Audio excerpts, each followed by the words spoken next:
Still thinking about how to act around Dohalim? That obvious, huh? Except I don't think I'll be changing much after all. Don't get me wrong, I'm not going to stay his servant. However, I am going to treat him like a fellow comrade, the same way I would with you or anyone else. For as long as I can remember, I've spent my life protecting others. But isn't that what friends do too? Support and protect one another in times of need? Which in the end pretty much means doing as you've always done, right? If that's what you're most comfortable with, I'm certainly not going to give you any grief over it. Actually, I've been thinking about how I ought to act around you all as well. Oh? When I set out on this journey, it was to rid Eldaman and Sia of its enemies, and search for wisdom in the outside world. Wisdom that I could potentially put to use on my return. I'm grateful to you all for letting me tag along. But it got me thinking, what am I actually contributing by being here? What are you talking about? You know how to hold a weapon, don't you? That's help enough. Is it though? Sometimes I wish there was more I could be doing to pull my... Oops, sorry about that. Jeez, I'm famished. Now that you mention it, what do you guys normally do for food and meals when you're out and about on your travels? What do you mean, what do we do? We find stuff to eat and eat it. So long as it's meat, I'm not fussy. Eating what you like can be good for morale in the short term, but you need to think about your diet if you want to stay healthy. Does that mean eating vegetables too? Isn't that obvious? It does, which I guess hasn't been happening up till now.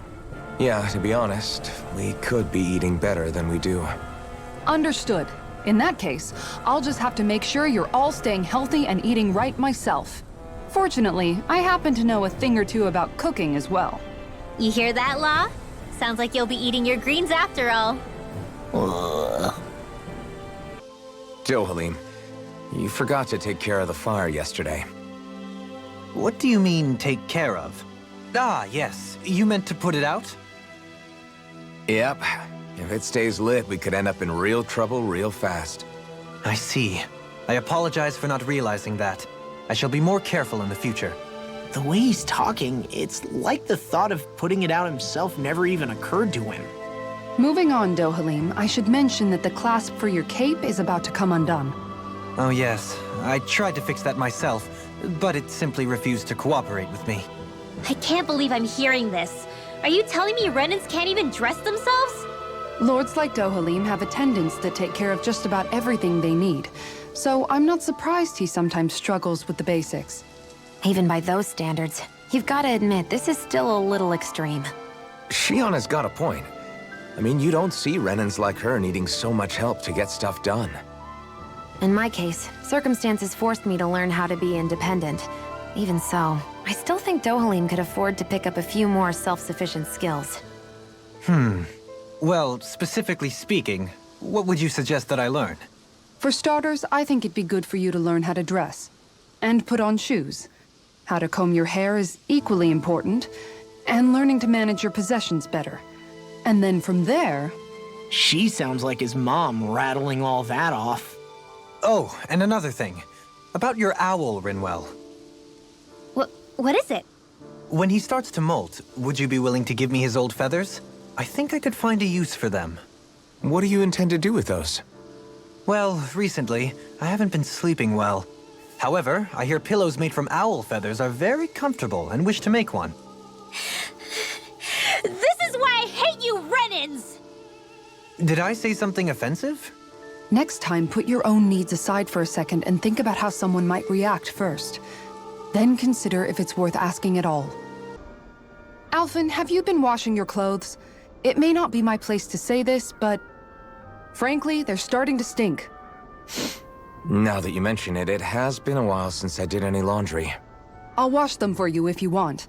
Just remember to give them to me the next time you get changed. Oh, okay. Sure. Thanks, Kisara. And, Law, Rinwell, yours are starting to look a bit ragged. What do you expect? Of course they're going to tear up when we're out there fighting so much.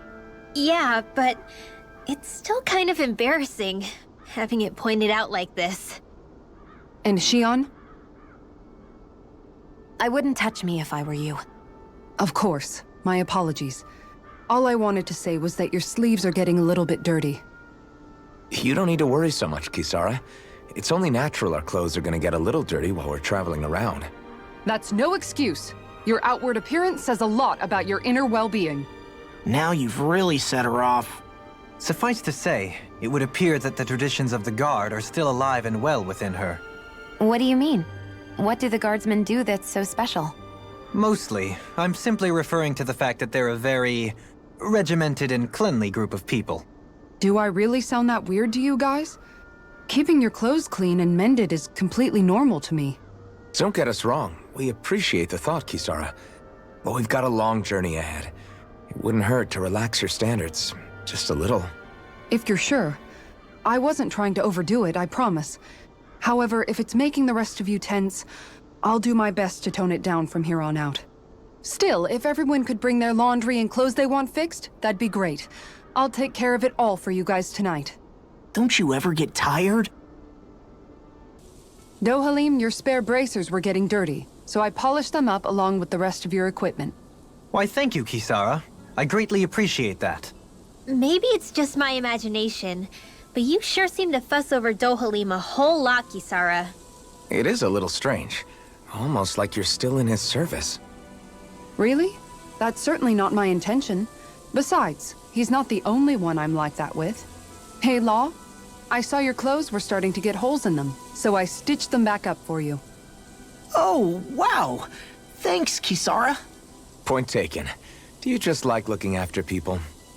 I wouldn't go so far as to say I like it, but I get anxious if I don't. I'd always like to help if I can. It comes naturally to me. Back in the day, Miguel and I used to look after the younger kids a lot, so that's probably where it comes from.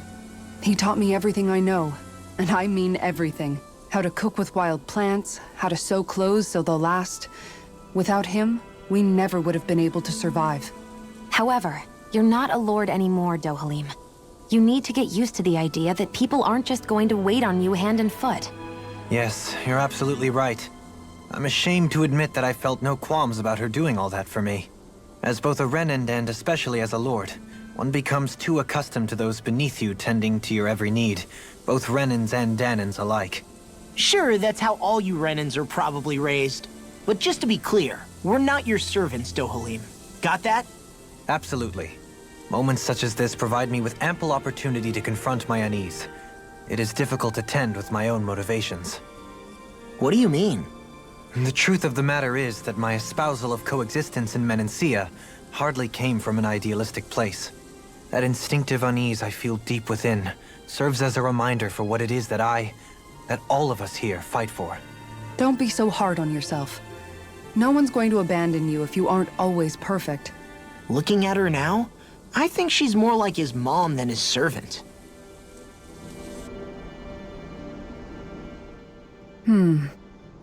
What's up, Kisara? You look concerned. Oh, no, it's just... I'm looking at our finances and they seem to have taken a nosedive. I don't remember us making any big purchases, though. Ah, that may be because I borrowed a small amount to purchase something the other day. I don't think you can call spending more than half of our money a small amount. Half? Dohalim, what the hell did you buy?